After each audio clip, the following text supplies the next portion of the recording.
And welcome back to another episode of the Brett Snodgrass podcast. I am with my good friend, Mr. Jason Medley today, owner, CEO, founder of The Collective Genius. And what's going on, Jason? How you doing, man? Man, we were just talking, right? Like things are great. We were sharing. Everybody has their struggles, no doubt about it. But man, things are good right now. The family's healthy, been healthy. Business is just rocking. We were just talking. Like if you're in the real estate space right now, you're not doing good. Then that might be a personal problem. That's right. You like really suck. Just say it how it is. You might. Yeah, I mean, you got to try hard to mess that up right now. So, but no. Family's good, business is good. Like I said, I think everybody, as my mom would say, has their bag of rocks, and I sure do as well. But in general, things are good. Super grateful for, where I'm at right now. So that's awesome, man. And try to stay that way. That's awesome. Well, thanks again for being a guest on the Brett Snodgrass podcast. If you're checking this out, guys, make sure you go to the Brett Snodgrass channel on YouTube or the Brett Snodgrass podcast on any audio podcast channel that you want to listen to this at. But Jason Medley, man, it is an honor to be with you today. If you guys haven't heard of this man, Jason Medley, he is the CEO and founder of The Collective Genius, which is a mastermind organization of the most elite real estate investors in the world. Can I say that, Jason? In the world? I like that. That's a good ring. Roll with it, brother. That's amazing. The Collective Genius, guys, has about 190 members right now, the top real estate investors in the world. We meet together on a quarterly basis. We brainstorm. We talk about our intimate secrets, strategies, resources, systems, and this is what keeps you and us on top. Right, Jason? Yeah. And Jason, every CG, right? That's right. To be a member of the Collective Genius, I'd say the average person in CG does at least 100 transactions a year. And Jason Medley is also a husband, father, originally from Louisville, Kentucky, now living in Tampa, Florida. And I just want to say, Jason, you are a go-giver, man. When I think about you, I think about you just give. You give to people. You're about people. You're a connector, and it's awesome, man. So thanks for being on the show. It is awesome, and it's a pleasure. And I just want you to just kind of share. I like to start back from the beginning. So you were born and raised Louisville, Kentucky. And I want to ask, did anybody in your town have teeth? No. Oh, see, man, you're going to come off with the Kentucky jokes right off the bat, right? All right. It's funny you say that. I've been in Florida now for about 25 years, and when I first moved here, they called me homegrown because I was from Kentucky, and then everybody wanted to know if I drove down here in a covered wagon. So hey, I can take the punches, baby. That's right. 25 years. So. Well, let's just talk about born and raised Louisville. What was your childhood like? What was it like growing up as Jason Medley? What were you? Yeah, my childhood was good, man. It was primarily me and my mom. My mom's a rock star. She's just like, probably the best way I could say it is I have thousands of acquaintances, very few friends, and less than a handful of role models. My mom's a role model, It's just my mom always knew that right balance between love and discipline, right? She always knew that. And in many times they're one and the same, right? And many times they're one and the same, but she always knew the right balance. And it was just really me and her until I was probably about 15 years old, I think, when she remarried. She lots of love, single mom, worked her tail off to sacrifice for me, to put me through, private schools, not always knowing how she was going to pay for that. She was super strict. Our family called my mom the Sarge. Did she whip you guys? Was she a whipper? Wooden spoon? My mama only whipped me one time because she operated from a place where we just never got that far, right?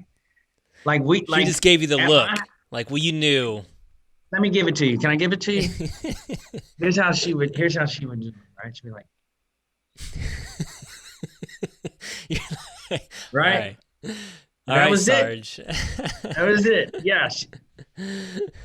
And then if she said my name, right? If she leaned, Jason, right? If she said my name, and there was no count to three, right? Like we don't count to three at the Medley household. We count to one, Yeah. right?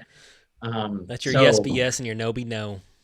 that's your yes be yes and your no be no. She didn't play around a whole Yeah. lot. And at the time, there were times when that was hard, but I'm super grateful for it at this point in my life. I'm a super disciplined person, and I think that discipline in life always sounds like a kind of a twisted sentence, but discipline creates freedom, I Mm. think, in a lot of cases. And so, but just an amazing mom.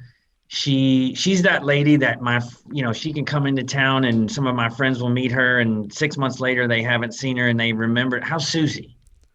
How's Yeah. Susie? Not how's your mom? How's Susie? Yeah. Right? And so she was a rock star. I grew up, like you said, in Louisville, born and raised Catholic What schools. what were you Uh, like? Like what were you into? Were you always kind of like yeah, a risk taker, entrepreneur type, sports guy? Like what were you into yeah. as a teen and Grew up playing baseball. Loved to play baseball. Played that through college. Went to a small, very small school. So don't mistake that for me like actually being good. Um, but loved that. Have always loved being out on the water. Just all my life, whether that was fishing with Uncle Ralph or whoever, right? But you know, I've always kind of felt like as a kid that I wanted to do my own thing. I graduated college on academic probation, going into my last semester with a 1.8 GPA. And wow. um, You were yeah, really dumb, Jason. Just yeah, yeah, clearly, I just right? get Really dumb. And the thing is that I was never concerned about that. I mean, obviously, I went and studied the last semester to get above a 2.0 so I could graduate, but never concerned about that because I recognized, like, at an early age that if I don't care, if I'm not interested, I'm going to get a 1.8, yeah. right? If I'm interested and passionate, I'm going to blow out the 4.0 scale, Mm, I love right? that. There just wasn't a whole lot. Wasn't a whole lot in college that I was interested in other than partying. Hmm. Uh, and so I didn't get that good at grades, but that's a very different story, right? And it's really, I think, something that's important for parents is to understand that's not indicative of the level of success your child's going to have if they get a 4.0. It's certainly something everybody wants to shoot for, right? But like um, when I'm hungry for something or passionate about a particular subject, I'm going to dominate it, Mm. But if I'm not, I'm going to get a 1.8. Yeah, yeah. No, I agree. Yeah. I mean, I got pretty good grades, but I totally agree. I mean, I got young kids now, and we're looking at the whole schooling thing and pandemic world right now. School is terrible, and I'm watching these teachers, and I'm like, dude, this is not good, and it also sucks the joy of learning. I've seen it. Like, how many teens do you know, or college kids? They're like, man, I just love to learn. I love it. No, nobody, because they suck the joy out of it all, you know? Yeah, yeah. And so much of it, I think, is recognized at an early age as being impractical. Yeah, You know, it's like, when am I going to use this? I Right. I know. mean, I get it. I understand part of the journey, but I think there could be a curriculum change to where it's more, you know, Yeah. more real life based. But hey, that's probably a whole nother discussion. Yeah. But So, yeah, no, I so you had a good graduated with, child. yeah, you graduated with the two, barely graduated, got the cap and gown out of college. So what happened after that? When did you get into the real estate game? I got into the real estate game. I worked for corporate America for about 10 years.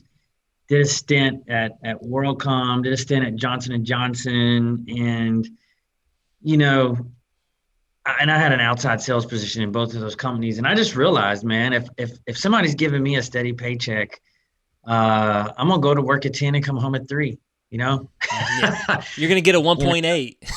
Yeah, I'm going to get a 1.8 if I got a steady paycheck, Yeah. right? Now, when I have to get up, and go hunting every day, I'm gonna knock it out of the park, right? That's just more fitting of my personality, and it throttles my drive, if you will. And so I got into real estate back when I was about 29, I think, if I recall correctly. I'm 40, almost 49 now.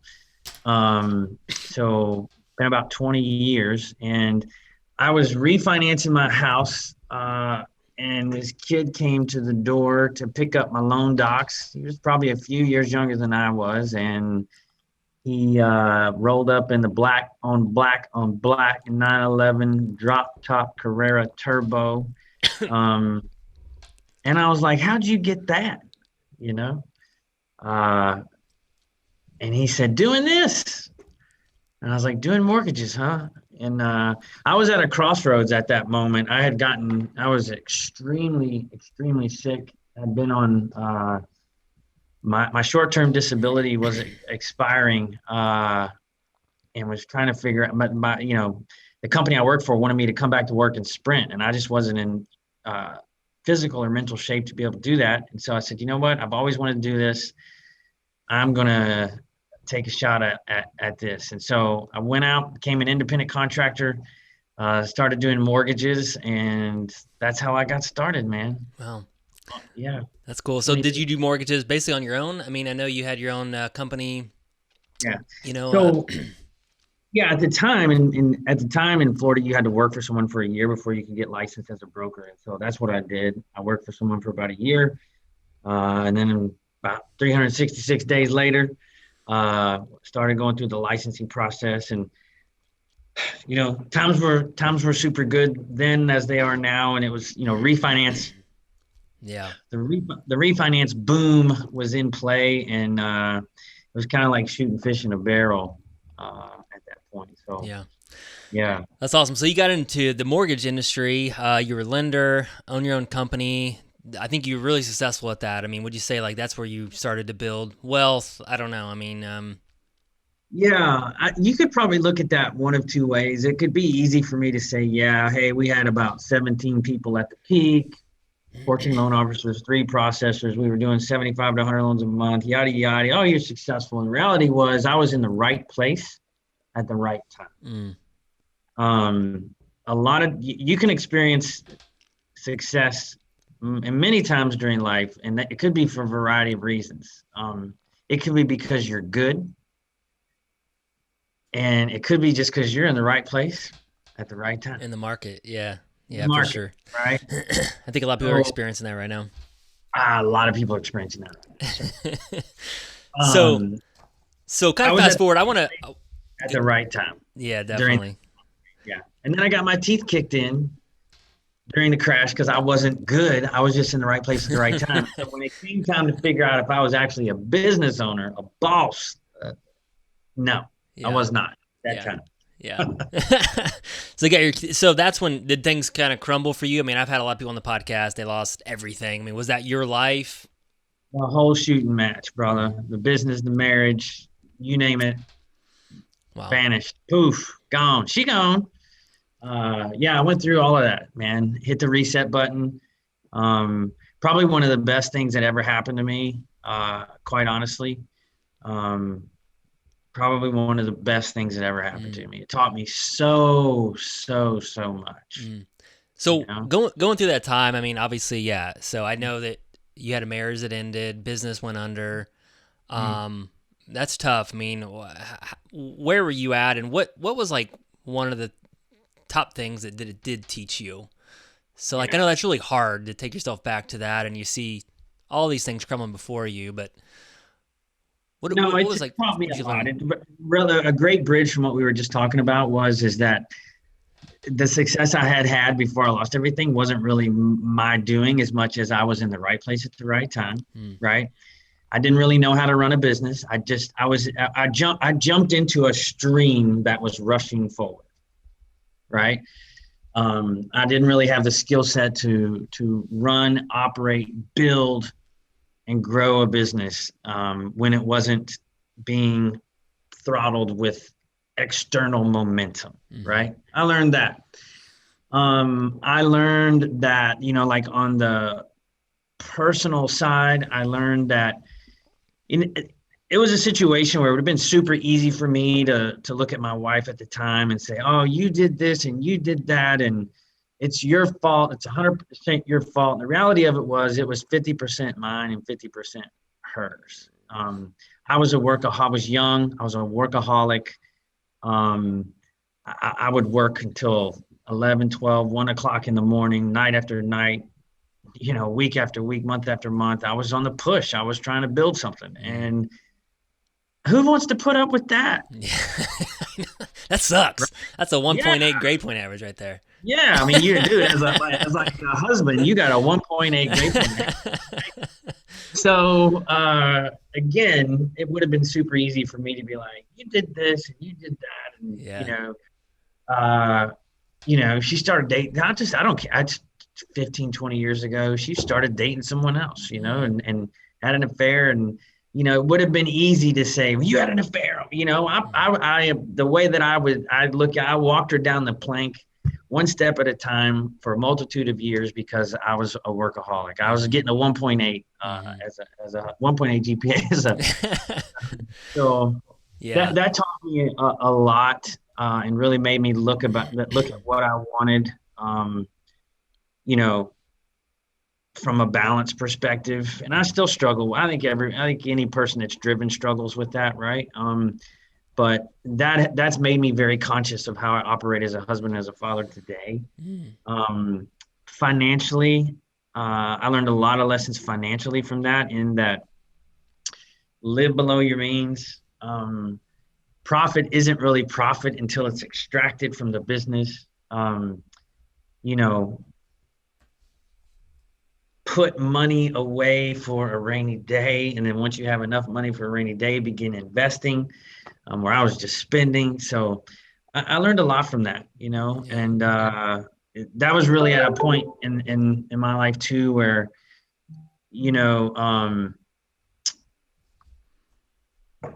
that's kind of where like I told you earlier, I was born and raised Catholic, and I go to a non-denominational church now. So I'm not so much into denominations or even organized religion as much as I am a relationship with God. And when that all happened, that's probably when I got like, and my relationship right now is like any relationships. It has its ebbs, its flows. But that was the moment where I kind of felt that. Mm-hmm. Hey man. Let's go. Yeah, you can't pull this off by yourself, bro. So, is that God's accent? Yeah. He must be from Louisville. He is. It's actually Louisville, dude. When you're from there, it's only 2 syllables, right? Oh. You keep throwing 3 in there. That's proper. 3 syllables is proper. That's right. Okay. I used to live actually pretty close to Louisville. I think we used to call it Louisville. Yeah. That's not right. Keep in mind for your listeners out there, this dude's from Indiana, okay? Busting my chops. Right? Just kidding. No, man, I learned a lot from that. And one of the other things too, and I want to share this with some folks right now. If I learned to reprogram myself during that time frame, I pretty much lost everything, and I wrote a document, if you will, about. I was basically stating who I was, not what my external circumstances appeared to be. Mm-hmm. I wrote down who I was, what I stood for, what I stood against, what I wanted. Hey, I lost the business. What's the new business look like? What are my goals? And when I was in that time of, going broke, getting divorced, I would take that document, and there were times where I would read that. I would literally get about an inch away from the mirror, right? And look into my own eyes and almost work myself into a rage of commanding who I was, and that I would pull out of this, and that I would rise, and that I would become a king again, and that I would I would just get, I mean, I would get just, you know, Man, I wish you had like a YouTube videos of. oh, I mean, there were times when I would do that to the point of tears, right? Because Yeah. I was just How beat down. important how important was that for you just to really just to figure out and was that hard for you to figure out like who you really were? I mean, when you lost everything, I mean, your identity obviously was wrapped up in that. And then, obviously as a leader of type A hard charging guys now or people, um do you think that we all struggle? A lot of people struggle with like they don't really know who they are. Yeah, and there's times I may have felt like I did then. There's tomorrow I could feel like I don't Yeah, tomorrow, you know? right. I think it's a struggle. I think there's seasons in your life, especially when you're a hard charging individual that can really latch into something and begin to slowly ignore everything else around you because you're like a pit bull, right? Mm, Once you lock into something, you get committed. You can gradually turn a lot of things off around you, and because you can get we were talking before we on our warm up before we jumped on here, ruthlessly and relentlessly focused, right? Like mm-hmm. that's a blessing and a curse. But you know, I'll be honest with you, Brett. As funny as it is, as I tell you, 20 years ago, I wrote down who I was and what I stood for and what I stand against. Here we are 20 years later, I'm almost 50 years old, and I probably have more questions about life and who I am than ever before, Mm-hmm. right? Than ever before, because all the things you set out to do when you're young, or the life that you have or that you envision, you can reach a point where you look up and you're fortunate enough and blessed enough to go, wow, like I kind of, that vision I used to have is it looks like it's pretty real, Yeah. you know? And then it's almost like the real work begins. You're like, okay, I've got a kick in business, a happy, healthy family, beautiful wife, beautiful little girl, good mom, things are good. Then you realize like that next level is not external stuff, it's Mm-hmm. internal Yeah, stuff, right? for It's real. self-control. Uh, and when you hit that spot, you probably at a time, and this is common, right? They call it midlife or halftime. There's a book out called Mm-hmm. Halftime. Read that. Phase of your life, you're almost 50 years old. You kind of built your visions kind of come true. And at a time in your life when things should be more certain than ever, they kind of feel uncertain, Yeah. because you're trying to figure out like, okay, well, I've been fortunate enough to and I hope this doesn't come across the wrong way because anybody who's listening, I don't have it all figured out. I don't, but as in general, right? That you build a good life, you've got the good life, and of course you need to stop and appreciate that. But you realize there's so much more to it, and then well, what is it? Yeah. And that's not something that just kind of shows up. And I think Um, and I think you even said this before. It's a lifelong journey, right? yeah, To learn and it depends on what season you're in. I mean, I'll talk the 25-year-old will call me up, no kids, not married, and he's just in a completely different season than I am, right? But a yeah. 40-year-old guy, will call me up. He's got 4 young kids like I do, and I really take that into consideration. I'm like, man, like you want to start this, you got to think about all these what season you're in, right? Yeah. Let's just kind of back up. I do want to talk about the Collective Genius a little bit. Obviously, leader of that, but let's just talk about the relentless focus because I think that's something I really, really admire about you. You've been CEO, founder of Collective Genius 11 years now. You're around a lot of Type A guys, real estate entrepreneurs. You hear everything, right? You hear all the strategies, all the ins and outs, all the cool crap that we all do. And you have a lot of opportunities, right? I'm sure that you have a lot of opportunities. I know you still do some lending and things like that, but I also don't see you building a real estate empire, having apartment buildings, self-storage facilities over here and there. And like you could do all that, but you remain focused. Can you talk to us about that? Yeah.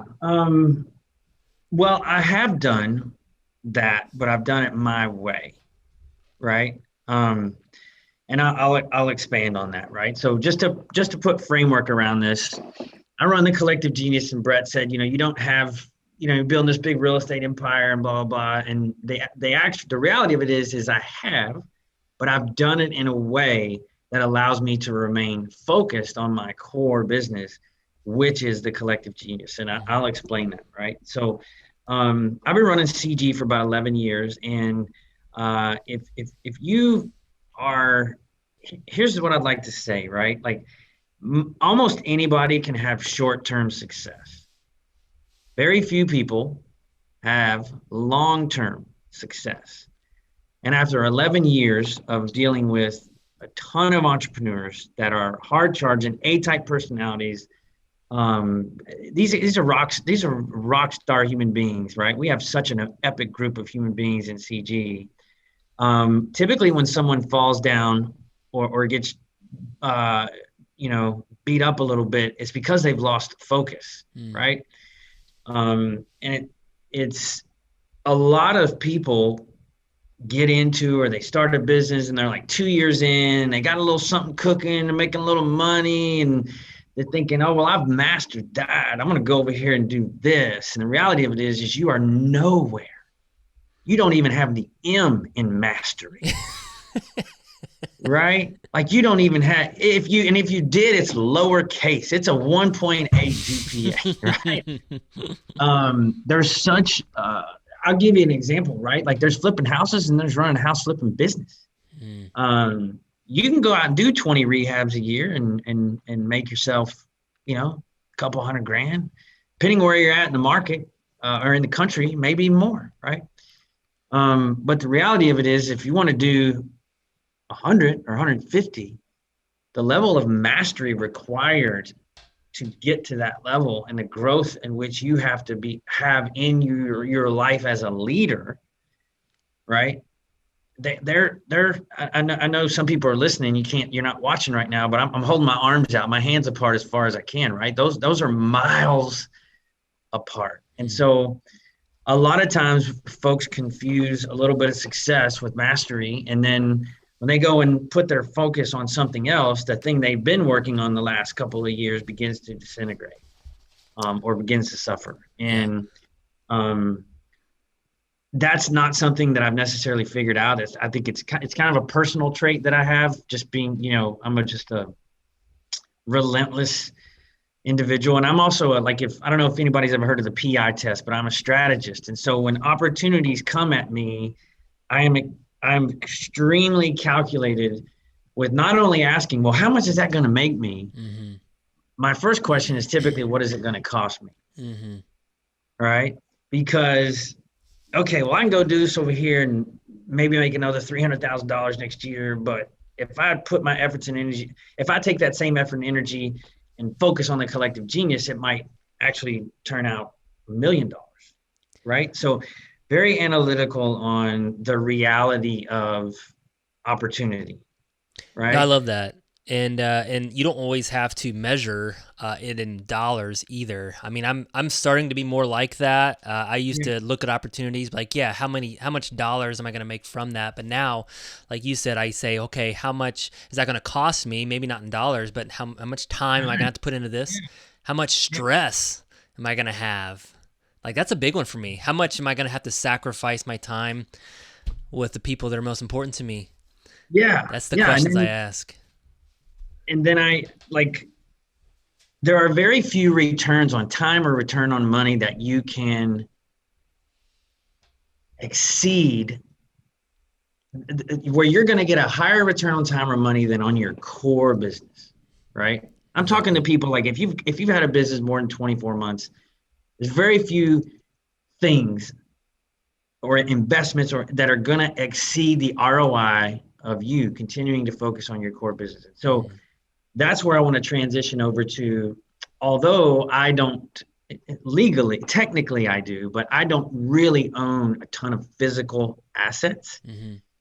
What I've done is be extremely conscious of the fact that there are very few things, if any, especially after 11 years, right? Very few things, if any, that will give me the type of ROI on my time and money that I can get by continuing to be relentlessly focused on building and growing the collective genius. So my investing strategy is married to that idea. Mm-hmm. And so since I came from the lending space prior to really getting more into the real estate side of the business, my preference is to deploy capital. I don't want to go find the property. I don't want to fix it up. I don't want to rent it. I don't want to manage it. I don't want to do any of that stuff, right? So there are a variety of ways in which I am a very active investor. I mean, like just in CG alone, the amount of money I have deployed with our members is, I won't go into specifics, but it's sizable, right? And though that money is deployed in, say, for example, apartment syndications, or lending environments. And so I can go invest in that apartment syndication. And legally, I do own a percentage of the physical real estate, but I'm not the one who found it. Mm-hmm. I'm not the one that fixed it. I'm not the one that is getting it rented out. I'm not the one that's managing it. And yet, I'm still getting a super handsome return on the cap and all the benefits associated with owning real estate, with being the guy that does that, right? Yeah. I put in a certain amount of capital. Based upon that capital, I get a certain amount of return. When it's recapped or sold in the future, I get to share in the profits or the refinance proceeds. I get depreciation around so for me, that allows me to kind of quote unquote build that investing. I don't know if I'd call it an empire, but that investing empire of the business while still staying relentlessly focused on CG, because I don't need to go find the property. I don't need to fix it. I don't need to rent it. I don't need to manage. I don't need to do any of that stuff. Let me focus on here, build my active income as big as I can get it, and take all the proceeds, all the extra money that we don't need as a family, and put it to work in those avenues. No, I love it. Love it. That's what CG's really helped me with. And I want to transition, talk about CG a little bit, but yeah, you guys have really helped me remain focused. Because as an entrepreneur, I mean, I remember 2-3 years ago, I was doing a couple hundred deals a year, get up there, getting ready to start an education business, and feedback was, hey, that's 2 businesses. Do you want to work 40 hours in this business and 40 hours in this business? And I said no. And that was it. So I scrapped the education and I went back to my core business, and we just did more deals, right? So love that.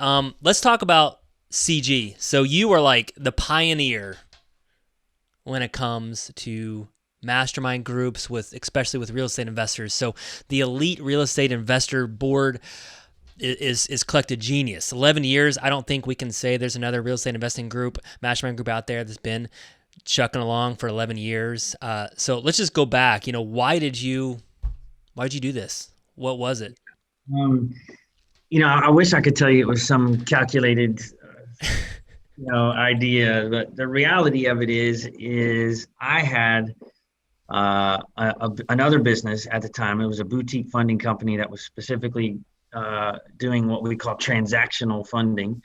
And I was in a marketing mastermind. It wasn't necessarily specific to real estate, but I was in a marketing mastermind. And that business had some regulatory changes coming, and I knew it would slowly start to get suffocated. And so I started CG as really kind of quite honesty as a side project. I start a little side project, make a few bucks. And then once I started it, I really realized how passionate I was about connecting people. It was kind of like that light bulb went off where like, oh, wow, this is this is a God-given talent for me, right? Like I know who to put. I'm struggling with this. I need this. Bam, right? I can connect those dots, and it's it's not a skill set, it's just talent, right? the way my brain works, not something I work on, not something I try to improve. It's just, when somebody's Just talking to naturally me gifted. about something they need help with, man, that brain just starts flipping through that Rolodex, and okay, let me. And once I realized how much I enjoyed that, and more importantly, the results that it was creating for those individuals, that's when I got like hooked, Mm. you know, Yeah. hooked. Yeah. Yeah, that's what I dig. I love connecting people and then them coming back and saying, I'll give you an example, right? I walked into CG 2 weeks ago. We were out in Scottsdale, and Jim Shields walks up to me and goes, "Hey, man, I just wanted to let you know when I was trying to get funding for that construction project for the RV park that we're bringing out of the ground, you introduced me to Brian Yarnell, and they funded they funded the entire deal, $20 million." Wow. Yeah. You're like, cool. $20 Yeah, that's million, awesome. right? And he was Wow. just like, "Thanks, man." And I'm like, I get a kick. That's two CG members put together, $20 million deal. Everybody win. I got a kick out of that. Yeah, yeah. You know? I mean, you call yourself the chief connector. I actually had that in here. I was like, is that even a talent? And it really is. I mean, again, they say it's not what you know, it's who you know, and you know a lot of people, and you know how to connect the right people, right? Because you might Yeah, know a we lot of always people, but you don't have that talent. You definitely do. Jason yeah, we Medley. always say that connections are what help close the, like when you're an entrepreneur, your struggle every day is closing the gap between your reality of today and your vision for tomorrow, right? Yeah. It's never fast enough, right? I want to close that gap, and that's what uh, a great mastermind does, and someone that knows how to connect people. That's what they do, right? They take that time frame, like it's going to take me this long, and we just chop it in half, you Exactly. know? So Yeah. let me ask you. You've been in this 11 years, and it's still really, really successful, right? So this isn't like this is the long game. I mean, 11 years is a long time to be doing anything. Why do you think it works so well? Like, what's the magic in CG? What do you Yeah. think it is? That's an easy answer. It's our culture. It's our culture. I mean, dude, just like when you started this call, you talked about this is what keeps you on top, right? There's a reason that that saying, Yeah. and that's because that's the culture but that is, I'm giving you guys an example of what Brett's pulling the quote from our opening presentation and he's heard that a million times. But Mm-hmm. when you come to CG, what you're going to hear every time you come is who we are, what we stand for, what we stand against. And if that doesn't work for you, we're probably not the right fit, right? Mm-hmm. Like, we're not perfect by any means, but I always say we put a lot of bulls with big horns in the same pen. Mm-hmm. If there are no rules, if there are no boundaries, if there are no guardrails, a lot of bulls with big horns that gets ugly, right? So every meeting we talk about our core values of integrity, community, and go giving, and that just kind of aligns everybody to walk in the same direction. And if all the bulls are walking in the same direction, nobody gets poked, Poked. Yeah. right? And yeah, if you're not a go giver, if you're not looking to help people, we're gonna sniff you out more than likely before you show up. But you might make it a short period of time before we figure out, like, if you're just not there to help other people. That's what makes it tick. That's what makes the magic. And we do so much more. For those of you who listen, maybe never heard of Collective Genius, it's so much more than business. We have some great people in our organization that do a lot. We're on the podcast with one of them, right? Like Brett, talk about a go-giver. We do so much more than just business. I mean, Brett introduced us to a charity a few months back, and then at our annual Generous Genius event, we raised close to 300 grand and distributed out. I want to say it was close to 80 some $1,000. Mm-hmm. Yeah. By the way, I want to show you this. They just sent me this. Hold on. I got this from Transforming Futures, brother. Oh Just got wow. this. Oh, Yeah, they sent me that, right? that's awesome. Yeah, super cool. And thank you for But that. Yeah, like I said, guys, yeah, we do a charity event every December. Collective Genius. It's called the Generous Genius, and yeah, We raise money, do some crazy stuff. We had some races, dressed as superheroes. It was a lot of fun, but we help a lot of people. A lot of people, That's what, Brett, that's the answer. That's why after 11 years, you just said it. Yeah. We help a lot of people, right? Money is not the pursuit for me, right? Money is the result. It's the result of helping a lot of people, Mm-hmm. right? And I dig helping people. I love it. I want to, like, for me, that's the measure of success.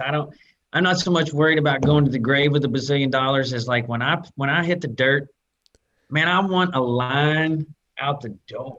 Mm. Like that dude impacted my life. Yeah. Amen. Yeah.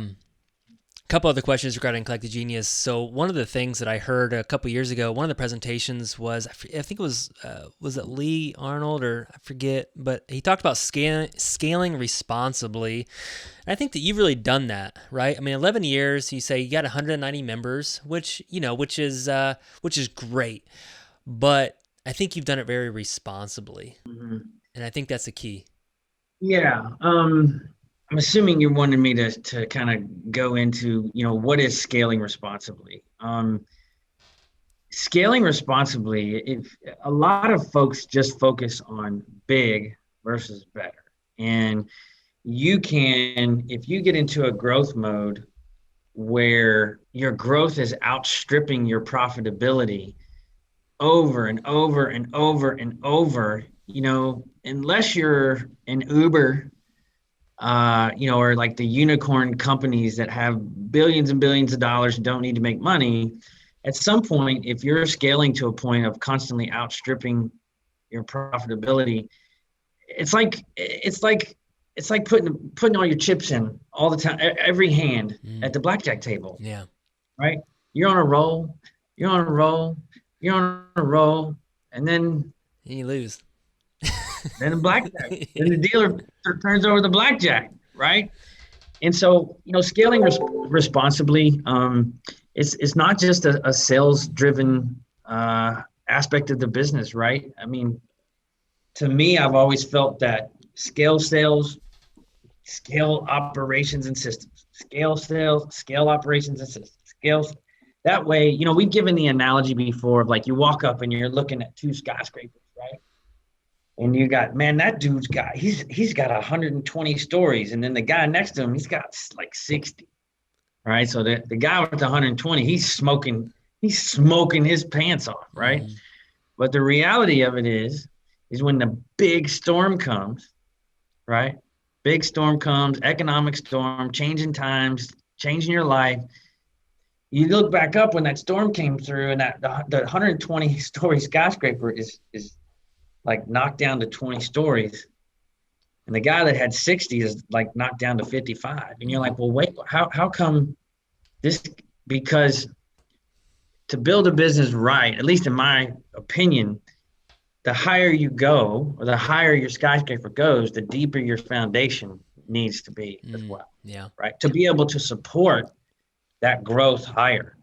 And a lot of people don't build their business in a way where as they get bigger, they're strengthening their foundation, right? As that building gets taller, your foundation needs to be, you need to continually strengthen it, right? For sure. Yeah. For sure. Yeah. I love that answer. Yeah. And a lot of people scale. They ain't making no money. It's true. We did $10 million last year. We didn't make any money, but we did $10 million, right? We spent 1001. Yeah, right. Yeah. So it's, I love that. I'd rather I'm slow and steady. I love that. Simple business. Yeah. I'm going to ask you a personal question, and I don't know how you're going to respond to this. So I'm just going to ask anyways though. But so like I said, you were a pioneer, kind of one of the first real estate investing mastermind groups. Since then, I've just kind of looked around. I've seen other real estate mastermind groups pop up. Some of them have branched off of CG. Some of them were in CG. So what's been your feedback on that?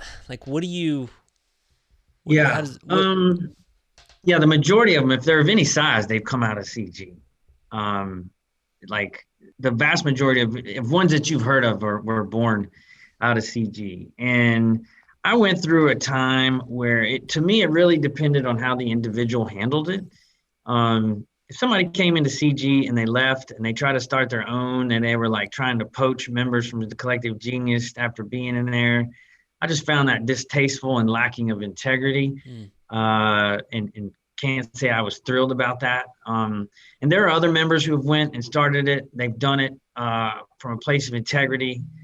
They've done it the right way. They've created value for their customers, and I've encouraged it. In fact, many of them stayed because they were doing it the right way. I had several of them in CG for many years after they even started their own, right? So I think it's really probably based upon how it was done, what determined what the taste in my mouth was. But really, I was kind of on an island to myself for the first 6 years, right? And there's this part of you that when you start, oh, wait a minute, I got competitors coming everywhere, right? When you're the only guy doing it, you kind of go through that, holy crap, I got competitors everywhere now. Yeah. But now that I'm into that for probably 5 years now, I look up and try to take that as that is an extended reach, an extended impact of what's been built at the collective genius. Yeah. No, I definitely agree, and it probably made you better. It probably made you better.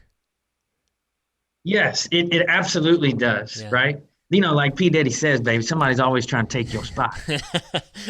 Well, I'll tell you this, and I'll tell all the listeners out there, because I think we all go through that whenever there's competition, things like that. And I've even gone through that. I took you to the side one time, this is 2-3 years ago, and someone from our market had came into CG, and I was like, Jason, man, someone in our market's in CG. They're going to, and you told me, you said you got to operate from a place of abundance.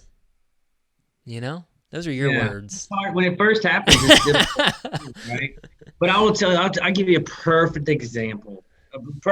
Literally yesterday, I was looking at our P&L year to date, and there's more masterminds than ever, right? And our gross is up 31%, and our net's up 26%. With all those masterminds, we're still crushing it. And we shall continue to do so, regardless of what they're doing, right? And it goes back to what you and I just talked about a minute ago. It's because we create results for people. Exactly. Exactly. We create results. And as long as we do that, and we do that well, we're going to be fine. We're going to be good. Exactly. Awesome. Well, hey guys, if you're checking it out, go check out The Collective Genius, thecollectivegenius.com. And I know that, like I said, it's an elite.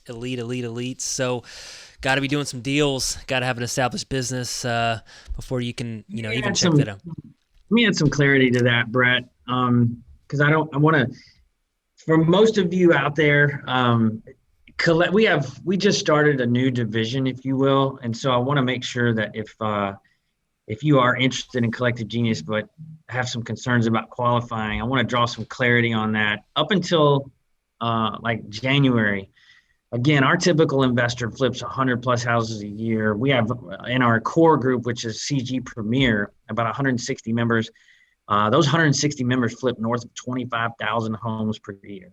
We just started another a group called CG Select. And that's really more, the best analogy is the one I can give you that we talked about earlier on the podcast is it's the folks who are flipping houses trying to get into folks flipping houses versus running a house flipping business. We've built CG Select, where if that's the spot you're in, if you're flipping at least 20 deals a year, in between like that 20 to 75 mark, and you really don't have a culture in place, you don't have accountability, you don't have KPIs, you don't have acquisitions people, you don't have all of the foundational structure to actually create a company and an organization. That's what we built CG Select for. And so I just want to draw some clarity there that if you're in, I'm assuming the majority of the audience is in that spot, because there's not What a lot of people is flip is 100 is plus. there any requirements to apply for CG Select? Yeah, you need to be flipping at least 20 houses a year to get into CG Select. Okay, awesome. Yeah. Sounds Um, good. Yeah, a lot of and audience could be definitely in that boat. So check that out, and they can get information. Where do they get uh, information on that, Jason? um, to be honest with you, CG Select is so new. We haven't really built a web page or anything, but short and sweet is this, right? We get together 3 times a year. Everything we've talked about on this podcast at those physical meetings takes place, but we really put a focus on the 4 core pillars of business, because people in the spot where they're flipping houses but not running business, you need focus on the 4 core pillars. And so what we've done is we've taken our top of the heat members from CG Premier, like an Eric Brewer, 250 rehabs a year. He teaches once a month on sales, right? Ren Bartlett from Irby Houses in Alabama, right? They probably will do 400 to 500 deals this year. He teaches on marketing once a month. Gary Harper, who puts culture and metrics and foundation and helps you hire your A team, teaches once a month. Marcus Krigler, who's my personal CPA and CPA to many of the titans that are in CG, teaches once a month. So every Thursday, over the course of a month, we're helping you tackle the 4 core pillars of business. And then we start that rotation back over, right? So we've really built a program that is geared toward moving you from being that kind of gunslinger, making decent money, but not really having a business or a team, and elevating you up into CG Premier through that process. Awesome. Yeah. Well, check that out. And again, you can check out the website, thecollectivegenius.com. Reach out to Jason's team and check out that. So, Jason, before we run out of time here and we go to the last section of the show, one thing I also just really, really admire about you is your family, right? And we talked about that already. So you have a wife, Jennifer, daughter, Ava.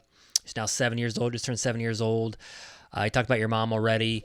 And, looking at you, you have the whole package, man. Great business, beautiful family. How do you do that? Well, first of all, I would come from such a place of humility and state to you that we used this term earlier, right? My mom told me as a kid, like, everybody's got their bag of rocks. A successful life requires that you get good at carrying them, So, how do you do that? I guess the rephrase it's, I think at CG one time you have asked this and you said, hey, how many people, because they're an entrepreneur, they're high powered, they have a business, it really affects their family life, and what? Yeah. 90%. Right? There's no doubt about it, right? I have the very same thing. We talked about being ruthless and relentless, and how do I have the quote unquote total package? I am relentlessly in pursuit of improving every facet of my life, right? Just constant, not always all at the same time, right? But constantly seeing a way for things to be better. And that attitude has helped me build what I would think is an amazing life. But I would also tell you that, man, I got a lot. I don't have a perfect life in any way, shape, or form. On the outside looking in, you could say, oh, you got business, your family's healthy, you got nice cars and houses and money in the bank, all that blah, blah, blah. And the reality of it is on any given day, I have a rock star wife. She's an Italian New Yorker. She's an alpha female, just beautiful heart for God. She's an epic woman. But on any given day, we can want to punch each other out, right? Like, that's just being married, And so there's days when we have our ups and downs, and there's days where we can't stand each other. There's days where, man, I don't know that there is. I just don't think life works that way where you have it all. I certainly I operate from the moment my eyes open every single day. I operate from a place of gratitude, more so now than at any other point in my life. And I thank God for all of the things that make me rich, filthy rich, that don't have anything to do with money. Love it. That's waking up with the breath in my body, the beat in my heart, God's grace, mercy, forgiveness, love, the ability to walk, to talk, to taste, to touch, to laugh, to cry, to see, to hear, to smell, all of that. That's that. So to me, and for my mom and my wife and my kids and my clients, and like, to me, that's what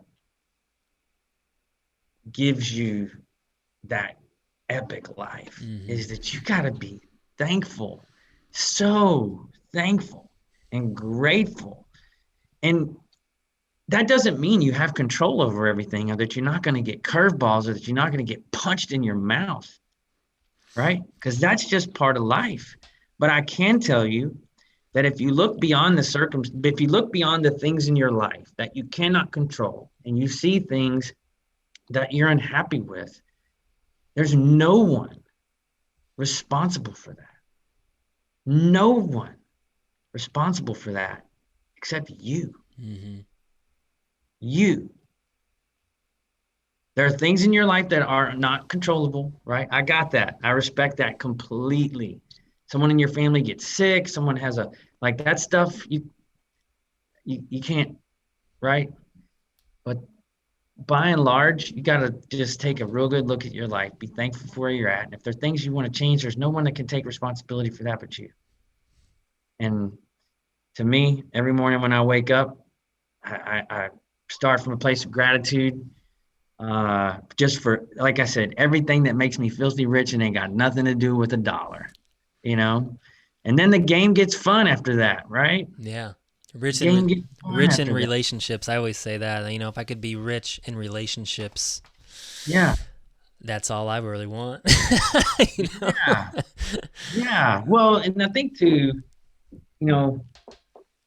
if you haven't reached the point in your life where you've got necessarily the money you want, I can promise you this: 99 out of 100 people, when you get to that spot, you're gonna realize that, like, you're gonna get the crib and the rides, and send your kids to great schools and go on you're gonna have a pimp house and all.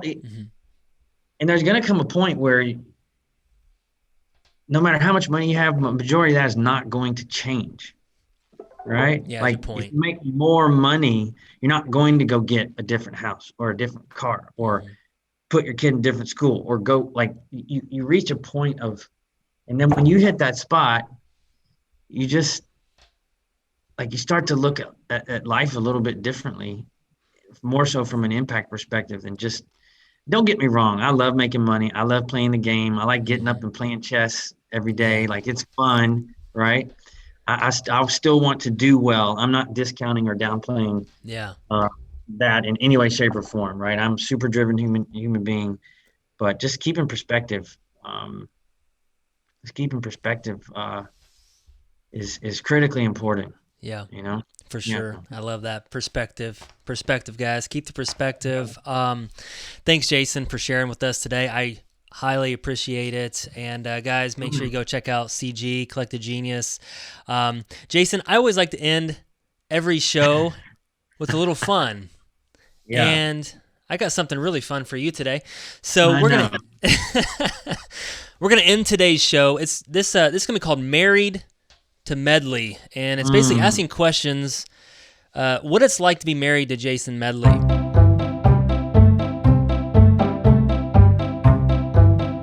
Jason, we don't want long answers here, and we don't want you to think about these too hard. Really, just 1 minute or less is your answers. All right? Yeah. Married to Medley. All right. No, wait. I got specific questions. Yeah. Okay. I do have these questions relate to what it's like to be married to Jason Medley, but I have 7 specific questions I'm going to be asking you. Okay. Yeah. All right. So, Jason Medley, number one, what do you enjoy the most, being on top or bottom? Did I? I don't. All right. I'm not gonna. All right. It's top, isn't it? I'm just kidding. Of course it is. All right. I made Jason blush a little bit. Of course it is. All right, Jason. Number two. If I was your wife, so just pretend my name is Jennifer Medley, and I asked you to cook my favorite dinner for me tonight, what are you gonna make me? Don't know that it would require a lot of cooking. It would probably be sushi. That's good. Yeah. Like raw sushi, or is it like the specialties? The special rolls. Nice. There you go. Yeah. All right. Number three. So again, if I was your wife, just pretend my name's Jennifer, and would you take me to a candlelight dinner on the beach or a fire in the mountains? I would prefer to take you to a candlelight dinner on the beach, but you would rather go to a fire in the mountains. Yeah. All right, sounds good. Number four. So now I'm not Jennifer anymore. I'm just Brett. But if I snuck over to the Medley house at 6:30 a.m. in the morning and I just started peeking through your windows, what would I see? If you peeked into the windows at 6:30, you would not see me because I'm at the gym already. Wow. So what you would see is at 6:30, you would see probably my little girl sitting at the kitchen counter and her mama fixing her breakfast and the scurry beginning to pack the bags, the backpack and the lunch and all of that for school. That's good. Yeah, that's what you would see. You should tell your wife, because I've been doing that the last 6 weeks, but I try to do it. I do as much as I can the night before. You got to be prepared, right, for the day. All right, number five. Number five. What is something that you would never say to your wife? Oh, I don't know. I probably said it all. What would I never say? Jeez, that's a tough one.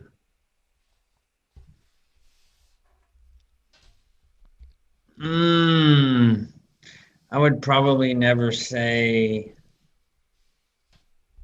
Gosh, I don't know. I'm pretty unfiltered. All right. You just let it all ride, man. Yeah, pretty unfiltered.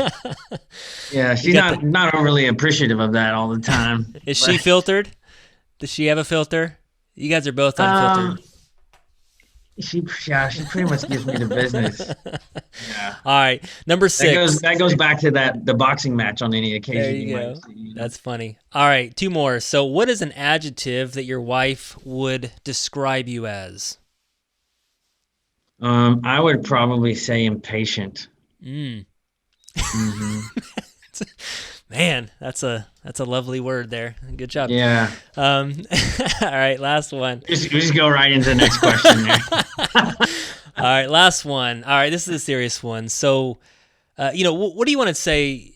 What do you want to say now to your daughter and your wife? I know you just have a soft heart. I think that just really love that about you. You let it all out and you wear your heart on your sleeve. So, what does your wife and your daughter mean to you? You're trying to make me cry. No, I'm not. Yeah, I know. You're trying to get me to pull. They call it a medley, right? You're trying to get me to pull a medley. If I were gonna say something to my wife and my little girl, it's kind of like life would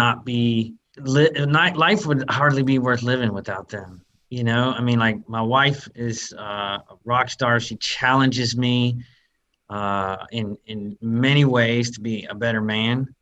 And when you get to where you're like our age, dude, like in your mid 40s, 50, you're set in your ways. You don't want to be challenged. You don't want to, right? Like I got to figure it out. I'm good, right? And I'm grateful for that. She's one of the few people in my life that will do that. A lot of times when you lead an organization, they tell you everything you want to hear.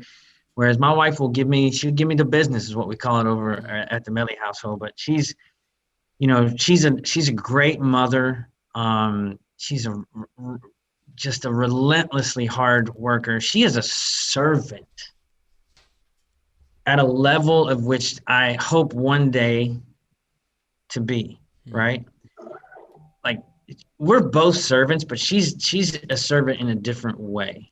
Like my wife's gonna get one-on-one with somebody, nitty-gritty, jump in, help you get out of a problem, and I'm more like, hey Brett, let's raise a bunch of money and go to Guatemala and help the orphanage down there and feed a bunch of people, where just in a different way. My wife has a bleeding heart and something that's so special about her.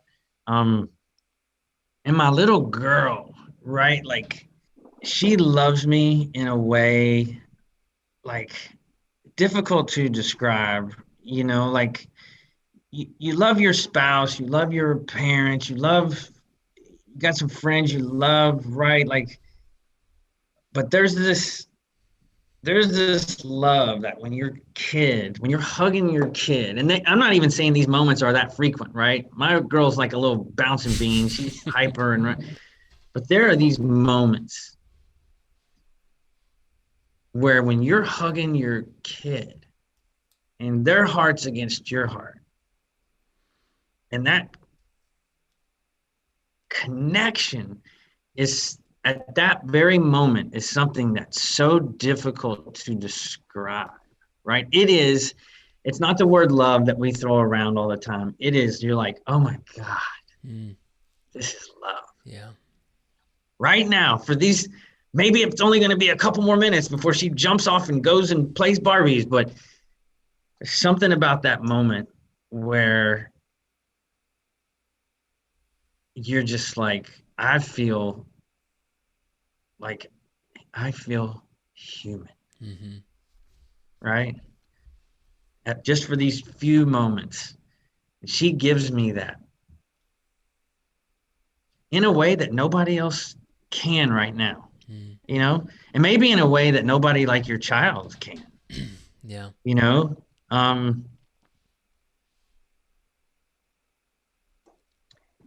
She's a great kid. She's look at this. I'll show you this, right? Constantly writing. This is on just a paper towel, right? She makes for no reason, makes a card out of like a paper towel. She tapes it together, right? That's awesome. So happy. Yeah. You are my daddy. Right? She makes this stuff constantly, and it's just like she inspires me. I would like to tell her that she makes me a better leader. If I'm talking to her right now, you make your dad a better leader. Kids make you think about everything you're doing. Kids make you think about everything you're doing. And it sounds like she has a servant's heart too.